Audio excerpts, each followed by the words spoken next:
ગુજરાતમાં શરૂ થશે અરવલ્લી પર્વતમાળા બચાવ અભિયાન। પર્વતોને દૂર કરવા વિરોધ આંદોલનનું શસ્ત્ર ઉગામ્યું છે। જિલ્લા કોંગ્રેસ ખેડૂત આદિવાસી સમાજ અને પ્રકૃતિ પ્રેમી આંદોલન કરશે। અરવલ્લી બચાવો પાક બચાવો અને લડતમાં જોડાઓ અભિયાન। ખેતી પ્રકૃતિની રક્ષા માટે જરૂરી છે અરવલ્લીની ગિરિમાળા। પર્વતોને તોડવો એ ખેડૂતોના પાક પર સીધા હુમલાનો કોંગ્રેસનો આક્ષેપ।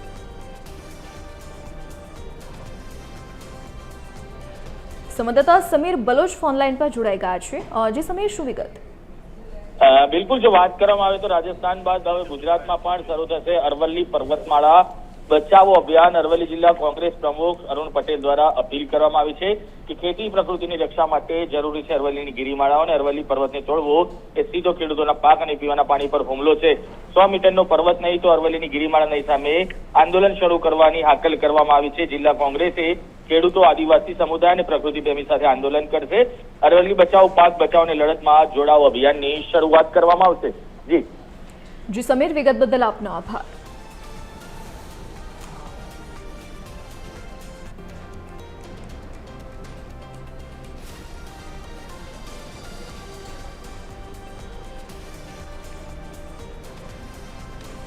पर्यावरण प्रेमी डॉक्टर राजन अपनी साथे फोनलाइन पर जोड़ाई गया है। जी राजन भाई, एक अभियान शुरू करवामां आव्युं छे जे खेडूतोने नुकसान न थाय तेना विरुद्ध। आ अभियाननो हेतु शुं छे अने शुं मांग छे आ अभियान थकी? आप जाणो छो के अरवल्लीनी परिभाषा कोर्टे के केंद्र सरकारे छे आपी ए स्वीकारी छे। तेना कारणे अरवल्ली जे पर्वतमाळा जे छे 100 मीटर उपर छे एने अरवल्ली गणवी अने बीजा जे पर्वतमाळा छे अरवल्ली गणवी नहीं। જેના કારણે સૌથી મોટું નુકસાન જે છે એ આવી રહ્યું છે માઇનિંગનું।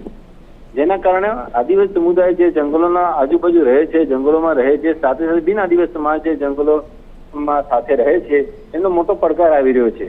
સરકારની જે બિકાઉ નીતિ છે, આ બિકાઉ નીતિ એટલે છે કે એક પ્રકારનું ડેવલપમેન્ટની જે વાત કરે છે, બિકાઉ નીતિને કારણે બિકાઉ વિકાસની વાત કરે છે, એટલે સરકારે એક એવી પોલિસી બનાવી રહી છે જેના કારણે જે માઇનિંગની પ્રક્રિયા જે છે આ જે ક્ષેત્રમાં ખાસ કરીને બિરોડાના જેને ક્ષેત્રની વાત કરીએ અત્યારે હાલ તો કોંડોલ ક્ષેત્ર છે, પટ્ટામાં નિકલ ક્રોમિયમને આપ જાણો છો કે એને મોટા પ્રમાણમાં આ ધાતુનું ત્યાં ભંડાર જોવા મળ્યો છે। સરકાર હવે એવી નીતિ લાવી રહી છે જેના કારણે જે કાયદાકીય છે આટુકોટી હતી પહેલા શેડ્યુલ એરિયાની હતી કે જે ફોરેસ્ટની હતી કે એન્વાયરમેન્ટની, એ તેથી દૂર થાય અને આ જે ક્ષેત્રોમાં માઇનિંગની પ્રક્રિયા જોરશોરથી ચાલુ થાય અને જેનાથી મોટું નુકસાન જે છે જે રહેનાર જે માણસો છે, જીવજંતુઓ છે, પ્રાણીઓ છે અને જેના વિસ્થાપન થવાનો મોટો પ્રશ્ન છે એવા લોકો આદિવાસીઓને બહુ મોટું નુકસાન થઈ રહ્યું છે।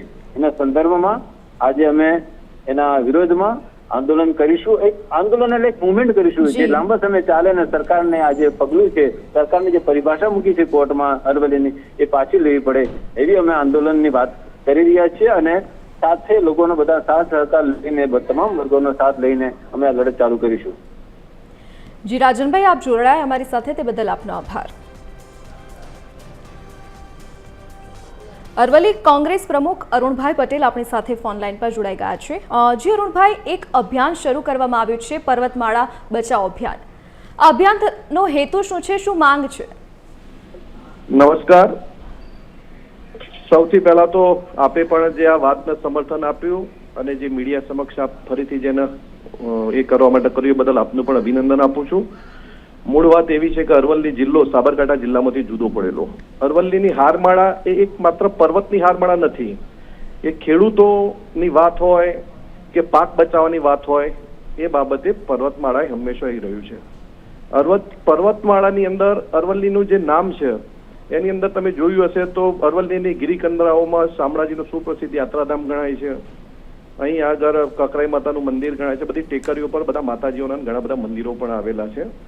આ અરવલ્લીની હારમાળાઓના કારણે પાણીનો સ્ત્રોત જે ડેમો આવેલા છે, ડેમો અને સાબરમતી નદીની વાત હોય, મેસોની વાત હોય કે વાત્રકની વાત હોય કે માજુમની વાત હોય, એ નદીઓ પણ આ અરવલ્લીની ગિરિમાળાઓના પાણીના કારણે જીવિત રહે છે અને એના કારણે પાણીના સ્તર પણ ખૂબ ઊંચા રહે છે।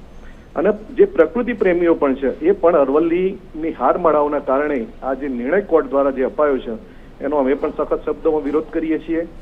સાથે સાથે ખેડૂતોનો પણ વિરોધ છે અને અરવલ્લી બચાવો અભિયાન શરૂ કર્યું છે અમે અને એ માટે જે કંઈ કરવાનું થશે એ માટે અમે સાથે મળીને ચોક્કસથી કરીશું। જી અરુભાઈ, આપ જોડાયા અમારી સાથે તે બદલ આપનો આભાર.